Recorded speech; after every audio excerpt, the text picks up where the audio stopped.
Good morning to you all, and hearing that focus on physical health from Joe suggests to me that if you've been sitting here since the start of the morning, I think that now would be a time to stand up, each of you, to wriggle, 3 jumps, move your arms, and that's probably enough time I'm going to give you. And the reason to do that is that increasingly what we know is that prolonged sitting is bad for all of us. So I think it's useful to think about, I know that teachers in schools are perhaps less likely to be sitting than doctors in their offices, but I think it's something that we can think about because in terms of our attention on learning, clearly our physical health is important. As is our mental health and wellbeing, and that's for us as individuals and us also in terms of thinking about the mental health and wellbeing of the students and young people in our lives. And really, this is the span of what I'm hoping to cover today, and it feels as if it's a very consistent space with the last of Frida's talk that I heard, and also very much with the space that Joe was highlighting in terms of the challenges for principals. What I'm really wanting to overview is the extent that both depression, body image dissatisfaction, obesity and eating disorders are each themselves critical health problems. That's a given. We're not going to be going into the broader details around that. But body image dissatisfaction, we know, is powerful in terms of predicting depression and eating disorders. And I think one of the things for us to be keeping in mind is that this is not just about wanting to become slimmer. And we know that the majority of girls would be choosing a lighter shape than their own as their preferred shape, and a third of boys are doing that. But a third of boys are also wanting to become heavier, particularly more muscular. But the challenge of this is that a quarter of our young people now are overweight or obese, predicted to increase to a third by a few short years. And we are increasingly also experiencing eating disorders in adolescents who are not underweight, which is the key, I think, perhaps new message that I'll be sharing with you today. And I think the challenge for school communities and for leadership in terms of responding to this is really, how is it that schools promote healthy bodies and healthy minds without people already feeling worse about themselves than many of our young people already do? And I think that this is a very challenging space. The questions that many of you provided are clearly signalling the lack of certainty about how to be balancing these issues. And this is the space that we're going to be exploring a little. If I can, where should I be pointing this to? If I can advance this. So the space I'm going to be covering just very briefly is reviewing some of the pertinent elements of adolescent development that I think are particularly influential in terms of thinking about ways in which kids perceive their size and shape, the normative patterns of how eating changes over the adolescent years, moving then into providing you with some more detailed information about what eating disorders are, what are some of the worrying signs, what's the treatment that we currently provide, but then really trying to pull that together in terms of how might you be responding. So, normal development. I think we're all used to thinking about puberty in terms of the acquisition of what we refer to medically as secondary sexual characteristics. This is really important information. These are standard growth charts. These are the ones just for girls. There are ones for boys as well. Over here is linear height increase. This is from 1 through to 18 years of age. And this here is height velocity. What height velocity is the number of centimetres per year that girls are growing.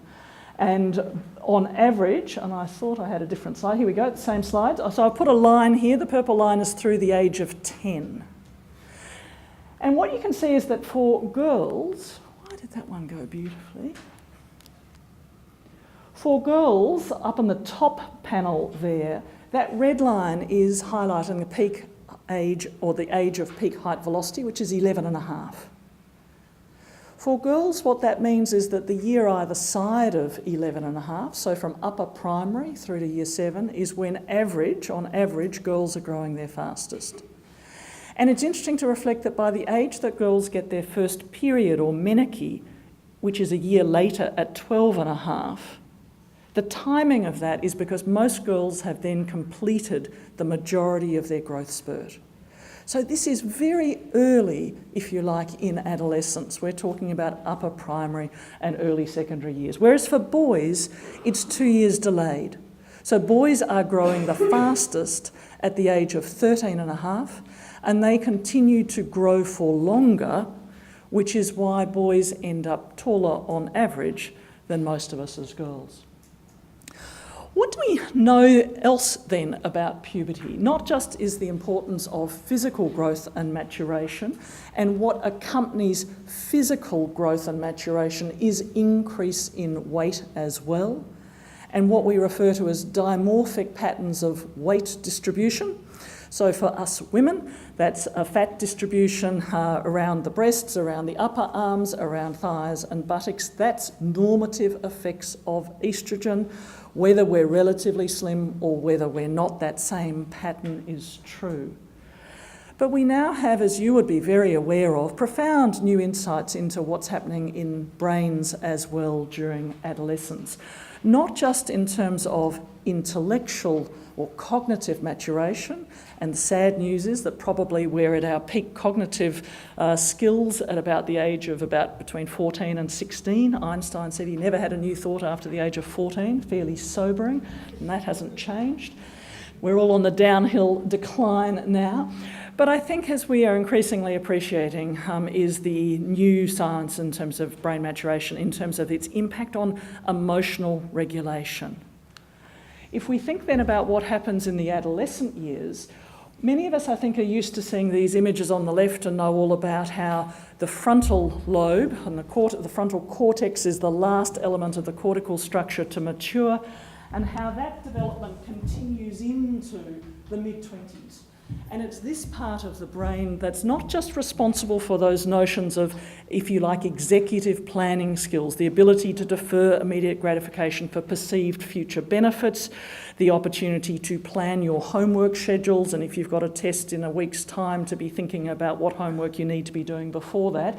That's all continuing to mature across the adolescent and young adult years. But in particular, it's in mid-adolescence that there is maturation of what we refer to as the limbic system, the midbrain deep structures of the brain, which are the dopaminergic responsive elements of the brain, that element that responds to sensation seeking, to pleasure responses. Think of roller coaster rides and the fun of that. This is the bit that gets upregulated in adolescence.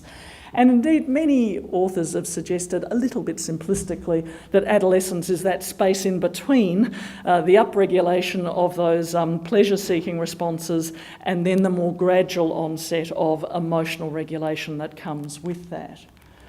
But what's very apparent is that what also comes with those brain maturation skills is an exquisitely advanced ability to compare and contrast. And young people are not comparing and contrasting every element about themselves, whether it's not just body size and shape, but it's every element of themselves, including things like social status and social standing. But they are not just comparing that to their student body around them in your school of 1,000 students, perhaps. They are obviously comparing that to a cyber world of millions. And they are referring and comparing themselves to what are typically idealised notions of beauty, which are completely unattainable. So some of you may have seen these 2009 images of Philippa Hawkins, who was a model for Ralph Lauren. This is her on the right, this is her airbrushed image on the left.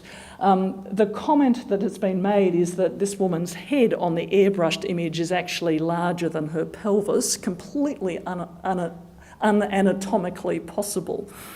And indeed, most models in the world are the extremes in terms of size and shape. Most of us could never be that size or shape, however much we might dart in order to attain that. It's just simply not physiologically possible. Whereas the point that I was making right for the start, that for boys there is a very different notion of beauty, and it's particularly around a bulked up, highly muscularised and increasingly absent of hair image of what it is to be male.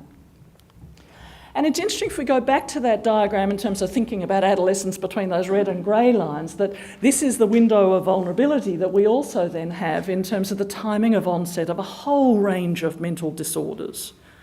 I've put up here the epidemiological patterns of onset for self-harm, for depression, for substance use, and these are all in those mid-adolescent years, in that window period.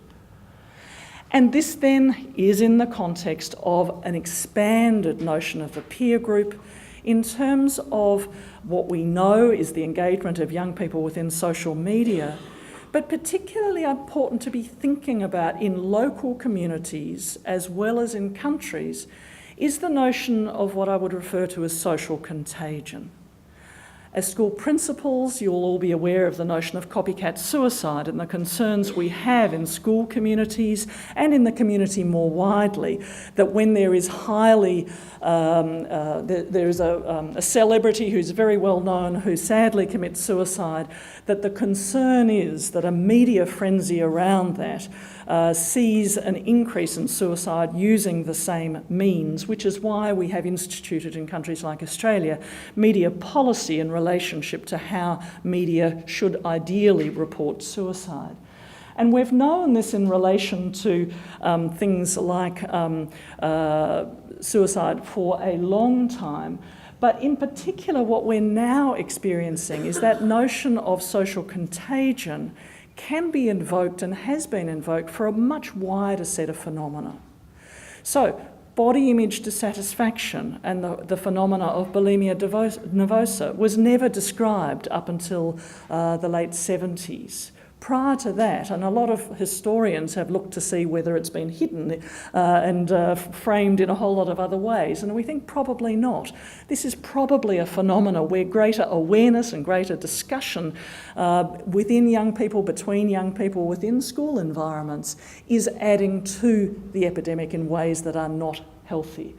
Similarly, and touch wood, we haven't yet had a school shooting in Australia, but the phenomena in the US of school shootings is something that I would signal as a phenomena of social contagion. And we are now experiencing that same phenomena in German schools, for example, and Finnish schools. Civil unrest, the phenomena of ISIS, in the same way can be thought of perhaps with some common features.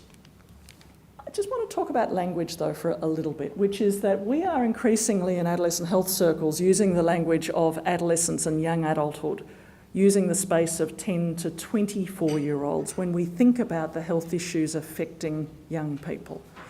I appreciate that in school environments that's a very different age group to where your focus is, which for those of you in secondary schools is obviously primarily up to about the age of 18 or 19.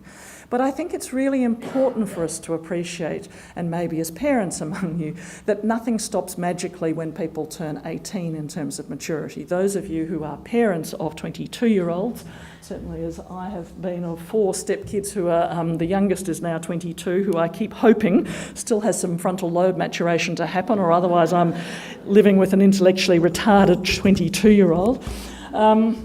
But these ways of dealing and engaging with the world continue into the mid-20s. Nothing stops at the age of 18. And I just think for school environments, it's important to appreciate that. Whilst our understanding of brain maturation is new and our understanding of where we might define adolescence as new, there's actually nothing new about it. Shakespeare had his shepherd in The Winter Tale. Say I would there were no age between 10 and 23, or that youth would sleep out the rest. Nothing in the between but getting wenches with child, teenage pregnancy, wronging the ancientry, being mean to the old folks, stealing and fighting. Now, pretty negative view of adolescence, you might argue. In contrast, Baron Colmar-Wundergoltz was a Prussian general who had a far more positive view of adolescence. The time from the 18th to the 24th year, best suited to military service. The recognition that young men are now physically mature. The soldier is as yet free and unfettered, no marriage or mortgage yet. But the grain of heedlessness was this beautiful language that he used that I would now refer to as cognitive maturation and neurodevelopmental control. A quality peculiar to the freshness of youth is an excellent incentive to martial achievement. Why are the armies of the world full of 18 to 24-year-old young men? It's because of this, the fearlessness that comes with immature brain development. What does all of this mean then in terms of thinking about our understanding of what else is changing in the adolescent years? We know for all of us, diet is important, and diets are changing rapidly. And we know that physical activity is important for all of us, and for young people, patterns of physical activity are changing rapidly, as they are for all of us. So the challenge for young people, on one hand, a quarter, increasingly a third of young people are over their healthiest weight. These 4 are obese, no doubt about it. But the challenge then is for this group over here. And is there a link between increasing body image dissatisfaction? What we know about normal eating depends on context and content. Context is changing dramatically, as you would all know. There's increased independence that young people have over food choices. They have increased money available to buy takeaway food, and they have reduced supervision of meals.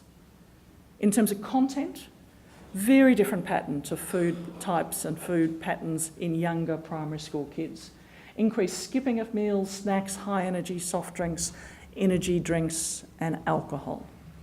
Very different pattern. Next slide, please. Oh, so much easier. And if you could just go through, I think I've got 4 animations, thank you. How then do we think about eating disorders? There is a spectrum of disordered eating that ranges from normal eating in the context of what's normal for adolescents, with a lot of skipped meals, a lot of high energy intake, which on one hand is important to be supporting the nutritional intake required for healthy growth in those early adolescent years in particular. But normal eating is eating in response to hunger and satiety. It's interesting to ask young people, when was the last time you felt hungry? Many young people no longer experience the sensation of hunger because food is so readily available. Dieting, and about 60% of young girls are dieting at any stage, and about 40% of boys are probably on a diet at any one stage. Whole lot of different practices. No evidence that any of them are effective in terms of weight loss, certainly not in adolescence, the way adolescents diet, which is doing a bit of this and doing a bit of that, and none of it consistently. So adolescent dieting is a complete failure in terms of weight loss for those who are overweight. We then have a pattern where, when we look at epidemiological studies, we have a significant proportion of young people who move into what could be thought of as subclinical eating disorders. You study them at time 0, they have some features of an eating disorder, not the full hand, but when you study them 6 months later, the majority of those young people no longer have those features. They're back in ordinary land. But lo and behold, we've got another wave of young people who have come through with subclinical features. What does this mean? That a lot of disordered eating naturally settles without any intervention, but it can be helped to settle when people call it for what it is, as patterns of behaviour around food and eating and body size and shape that are concerning. And then we absolutely need to name those who are more concerningly within the eating disorder spectrum. Next slide, please. So, what is abnormal dieting? I've in effect tried to say that there's no such thing as effective dieting in adolescence, but more abnormal dieting is when it is associated with these factors. Decreasing weight goals, increasing criticism of the body. Most of us as adults, if we are successful in losing weight, feel better about our new bodies. We tell everyone we know, we feel proud of having lost weight. We might go and buy new clothes. Whereas concerning dieting or abnormal dieting in teenagers, they lose weight, and that then sets them on the path to having ever decreasing weight goal targets. Abnormal dieting occurs in the context when young people are socially isolated. Certainly we become very concerned if there's any evidence of irregular cycling of menstruation, or specifically if there's loss of menstruation, and obviously if it's vomiting with it as a feature of bulimia nervosa. What are other warning signs? Preference for eating alone. Increasingly limiting the foods or the types of foods that kids will eat. cooking for others, but not for themselves, or not themselves eating. Rituals around eating, excessive fluid intake, going to the bathroom after meals with concerns of vomiting, frequent weighing and obsessive exercising. I think I finally got it. Thank you, Mr. Man at the back. Oh, no, I haven't. What then, maybe you just go back one. So when does then abnormal dieting segue into an eating disorder? And there is no magical line in the sand that we can draw around that. It is something that happens over time. It is when healthy messages are taken to extremes and become a means of control of body size and body shape. When dieting and this extreme, relentless focus on the body becomes a way of coping, a way of avoidance, when it becomes relentless, driven, out of control, and is a priority over absolutely everything else, which is what we typically see in young women and young men with anorexia nervosa. What is anorexia? It's a very simple condition. Dangerously low weight or severe loss of weight, and we'll come back to that in a couple of slides when we talk about atypical anorexia nervosa, in the context of intense fear of gaining weight or becoming fat. And I'm not talking about my anxiety as a woman in her 50s who suddenly is finding that fat's being put in places that I never had to worry about before in terms of menopause. I'm talking about major unrelentless concern, overwhelming thoughts around body size, shape, fear of gaining fat, where it is one's world only. It's not just normal, if you like, female worry about body size and shape. The types of eating disorders that we describe, that you probably know well, are anorexia nervosa, bulimia nervosa, and binge eating disorder, which is much more a phenomena of adults. Binge eating disorder we see very uncommonly in young people. Anorexia nervosa is much more typically a disease that has its onset in early to mid-adolescence. So it used to have its typical age of onset at about 14 to 17 years of age. More commonly now, I think we're seeing at about 12 to 15 years of age. But, overwhelmingly, probably 80% of life course anorexia nervosa has its onset in the teenage years, within the tail end having its onset into the 20s. Whereas bulimia nervosa is staggered in terms of age of onset. Later adolescence and young adulthood is much more typically the time of onset of bulimia. So let's think of young Sarah. This is just a typical girl that we would be seeing. She was a 14-year-old girl referred to our specialist eating disorders service by a community-based dietitian. Previously well, Caucasian background, intact family, younger brother, healthy, good student, small circle of good friends, no problems in the school environment. Been sent to the GP, or mum took her to the GP because she was concerned, but all the investigations were normal. The GP was not concerned as much as the mother, but decided to send her off to the dietitian because her eating could be improved. The history, when we saw her, was much more concerning than how the GP interpreted it as. She'd lost 9 kilograms over 9 months. 1 kilogram a month. This is very unusual. She'd previously weighed 47 kilograms, so this is absolutely average for her height and age, and she's now 38.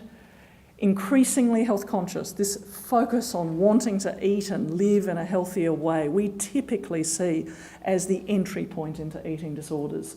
But on the other hand, a whole lot of other concerning features. Here she is with increasingly rigid, ritualised eating patterns, increasingly participating in sport, activity, denies exercise in the bedroom, but her mum thinks she probably is, denies any body image issues or recent stresses, which we would more typically see. So when we first see her, none of this is apparent, and she's had no menstruation in the last 5 months, having commenced menarche about 18 months earlier, and really is downplaying any of the concern. Don't know why mum's brought me here. Yeah, I might have a few symptoms, but really, mum's just being hysterical.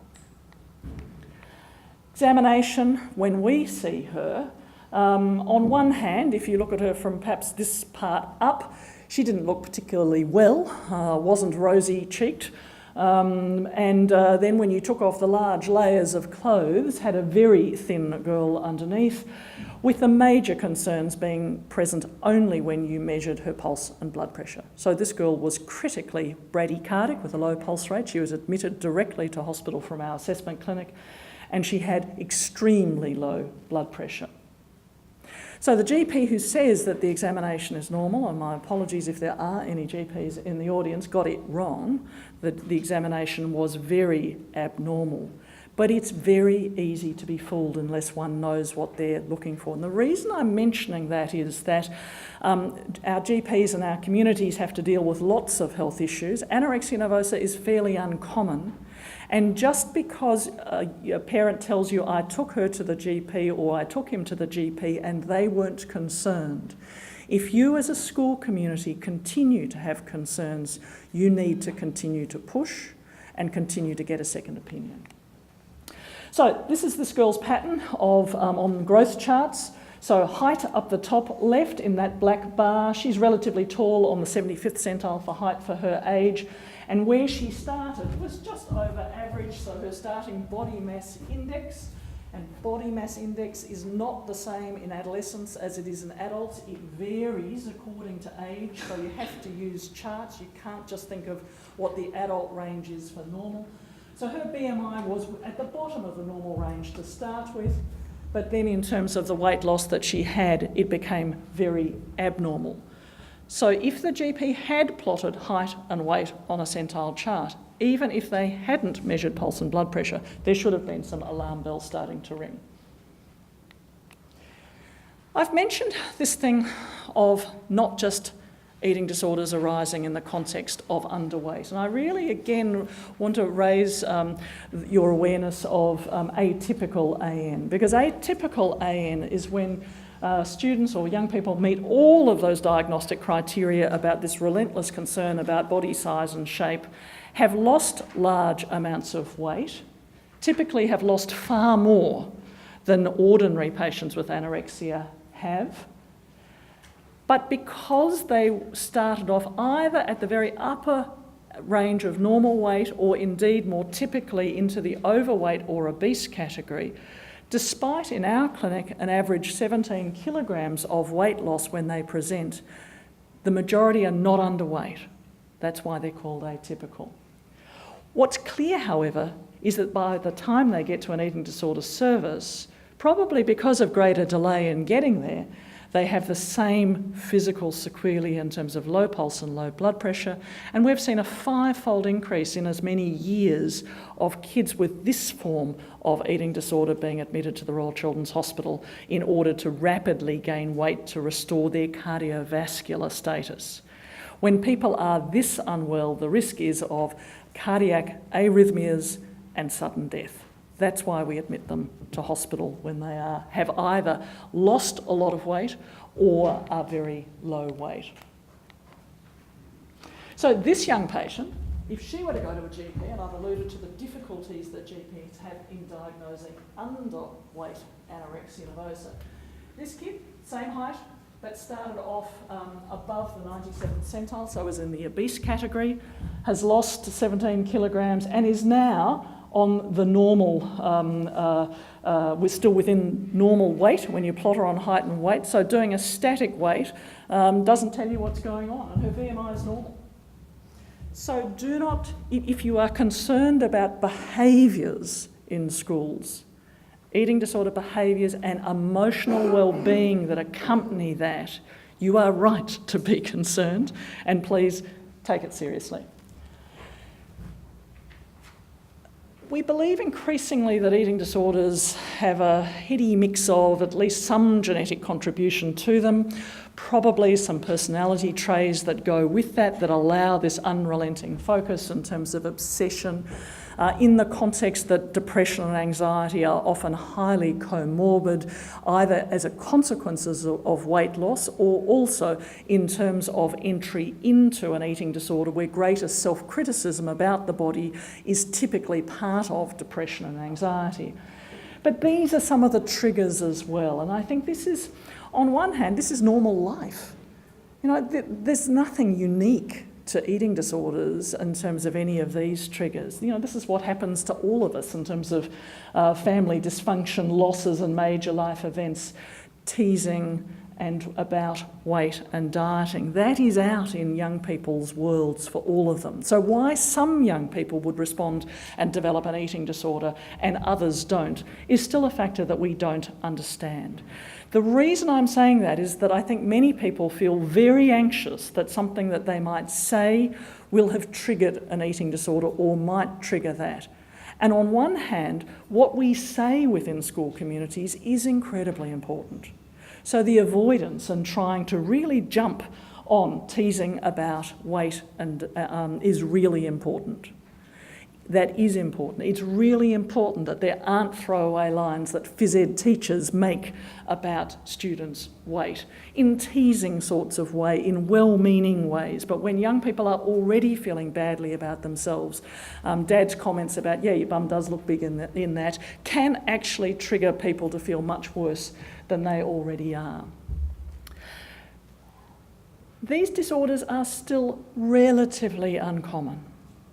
1 in 100 lifetime prevalence of anorexia nervosa. Despite the fact that there's so much more talk about it, we certainly don't have strong evidence that there is a dramatic increase in incidence.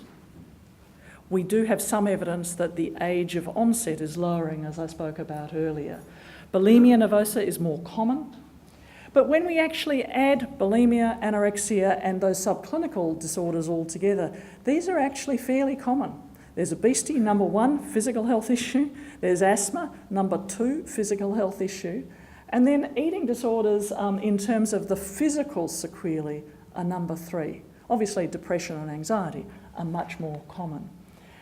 And I've put together these slides. These are known as tree maps, they're going to stretch your minds a bit.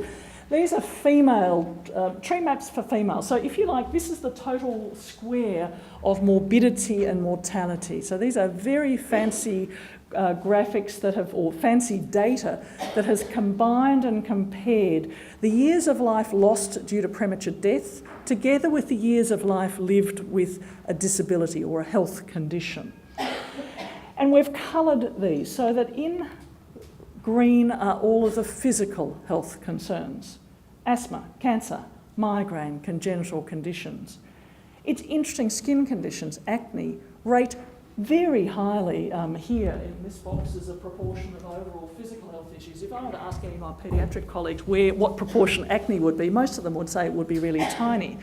But you guys in school communities, I think, are much more aware of the profound impact in terms of acne and nasty pimples on kids' self-esteem, and it's the quality of life impact which is measured here.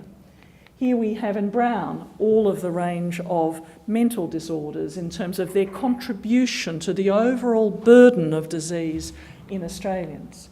Here we have accidents and injuries, which in boys is about 3 times the size of girls, particularly its road traffic accidents and injury. Here we have substance use disorders, relatively significant. And when we go into depression and anxiety, here we have eating disorders. So this is girls, as I said, much more a larger box than boys. But this is a very significant contribution to the burden of disease. So how do we recognise it? It can be difficult. It's on a continuum from normal to abnormal. There's no magical something that says this means this child has got an eating disorder.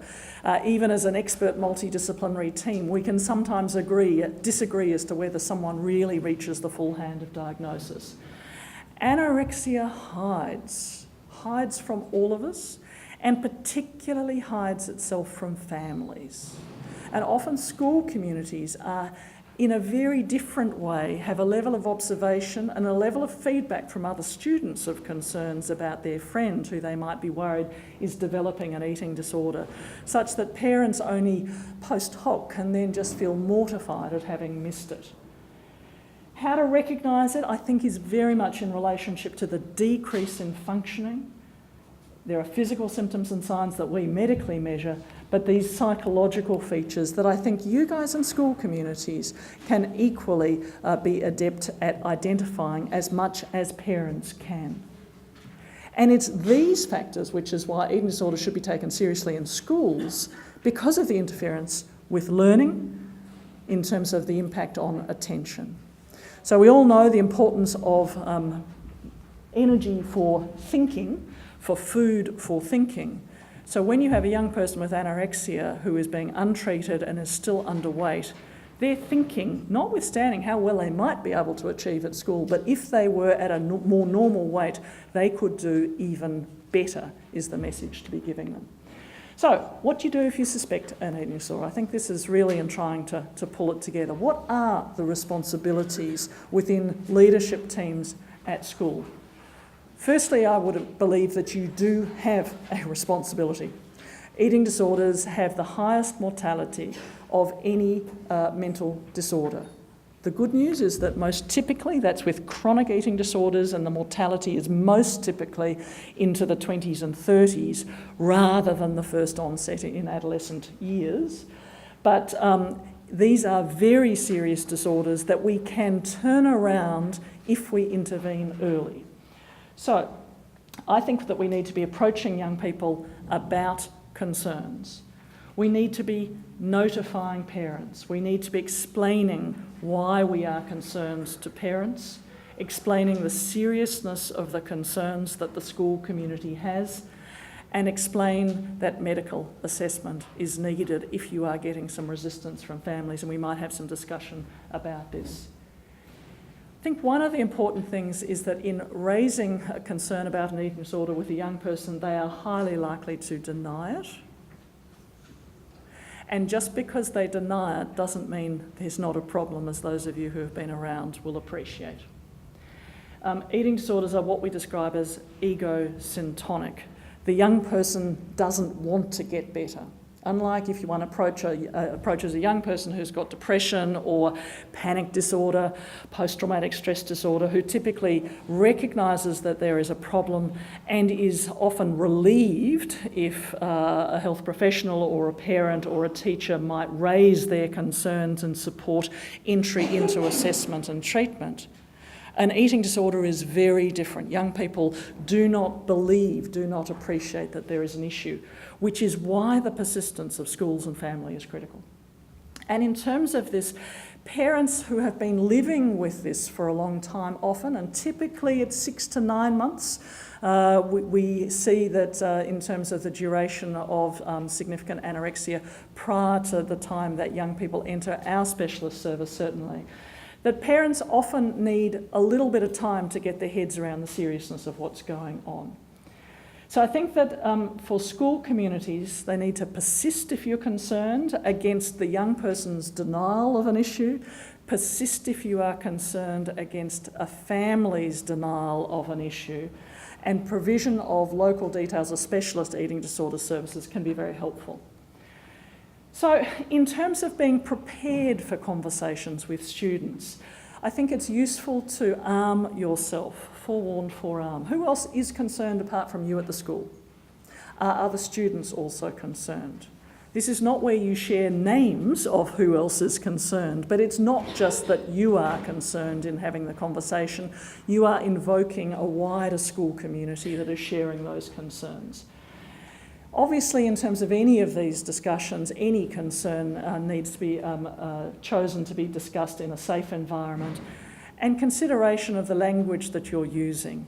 Those I statements, I am concerned about you, I am worried about you, listening respectfully to what young people say on one hand, but not accepting where they might want you to get to, which is go away, I don't want to talk about it anymore. And the challenge is, how are you going to let them know in a respectful way that if you continue to have concerns, and that's not necessarily at the very first conversation you have with them as a school community, you may want a little bit of time to go by, raise it with the young person, have an opportunity, particularly if there are other things, a parent-teacher night coming along, you might want to wait until then. But fairly early on, I would suggest you do need to be talking about these concerns with parents. Remember that if you had a family, we are mandated, as you heard from Frida earlier with Joe's comments, we are mandated to be reporting concerns of sexual abuse as teachers. If you had a young person who you thought was so cachectic from cancer their parents were saying for religious or other purposes, no, we don't think that any care is required, you would be mandated to report if you thought that child was so unwell. And anorexia nervosa and eating disorders are no different. These are mortal conditions. So if you are seeing a young person wasting away in front of you whose parents are refusing to seek help, that is a notifiable condition. You don't have to be clear about the diagnosis. Remember, with sexual abuse, it's the same. You don't have to be convinced of a diagnosis and know for sure. You just have to hold a reasonable level of concern, and that's the same for a severe eating disorder. So if all else fails, notification to human services is what is required. Hopefully that doesn't happen. Can be very helpful in discussions with parents to know some aspects of where the local specialist eating disorder is within your school, what's the catchment of your school for the service. So for example, my own service at the Royal Children's Hospital, we follow CAM's borders or Kim's borders, and so we're in the western suburbs primarily. Anyone in the western suburbs fits basically within our geographical catchment. But if you're out in the south, that's Monash. Or Austin for the northern services. There are private providers as well, but for severe anorexia nervosa, they are far better managed in a specialist service. What resources are out there for you? There are a number of online resources. So Eating Disorders Victoria has got a good website, which again can take you through perhaps some of the things to say or not say if you're feeling you need a cheat sheet before having a conversation with a young person. The National Eating Disorders Collaborative have different grouping, same information on their websites. EDV, obviously, as the Victorian site, is going to have a little bit more detail in terms of Victorian resources available. You can phone up services like this. You can phone up all of the specialist services as a school community to say, this is the space we're in, I'm worried, I don't quite know what to do, what do you reckon? And so if you're feeling very concerned as a school community, those specialist services are very comfortable in terms of helping you through that space. We do appreciate this is a very difficult disorder. As I've sort of alluded to, it's very hard in primary care. We don't expect teachers and school communities to be highly expert at this either. What's family-based treatment, which is our standard treatment? This is an outpatient course of treatment. I've talked about hospitalisation needing to be required in about 30% of our patients. And FBT is an outpatient-based treatment that really engages the parents to promote weight restoration. It's pretty simple. It's non-judgmental by what we mean as agnostic. It's not blaming parents for the eating disorder having developed. Rather, it's saying that this eating disorder is only going to go away if we can invoke parents' support to respond. So it's very much a stance of joining with parents. We might race through these end ones.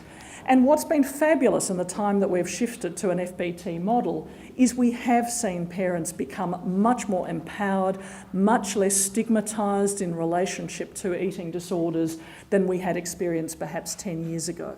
Having said that, I had a patient I've been seeing for about 6 months or so, who I just saw on Monday, who has depression and anxiety that her school knows about, has a new onset eating disorder, relatively mild, of an anorexic subtype. Wanted me to talk again to her school community, her year level coordinator, she's in year 11, about her depression and anxiety so that she could get special consideration, but did not want me to share any details about her eating disorder. So the relative stigma, eating disorders, depression and anxiety, still very apparent. And then finally, a couple of last slides. What's the role of schools in terms of weight, physical activity? What language do you as individuals within school communities use about your own weight, about your own body shape, and the dissatisfaction that no doubt all of you have about some aspect of your body? Keep it to yourselves. Be careful of language. Focus on what bodies can achieve, not what they look like. Bodies are really important. They can achieve a huge amount. We know that adolescents are completely focused on what they look like, but that doesn't mean that school communities have to acknowledge the significance of that.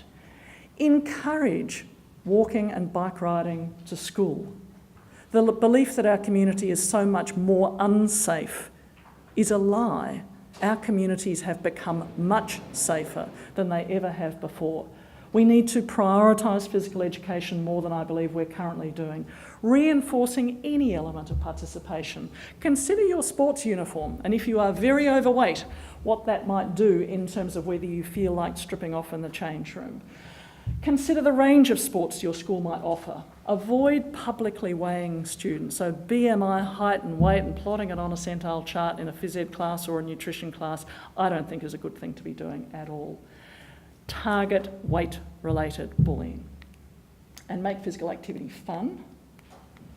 Role of schools in terms of healthy food, I hope you know all of that, talked about a lot. I think the importance of breakfast clubs is really the main point I would have here. My understanding of recent data is about 30% of kids come to school without having had breakfast. And then, oh gosh, sorry. We might finish that rather than go to the very last slide. My apologies. So I do apologise with struggling so much with this, but hope that over the course of that, what I've tried to do is highlight why eating disorders have their onset in the adolescent years. It is something to do with a much greater capacity that young people have to compare and contrast in the context that adolescence is the time, because of what we know about brain maturation, that we have this huge upswing in mental disorders, and eating disorders are simply another form of mental disorder. Thank you very much.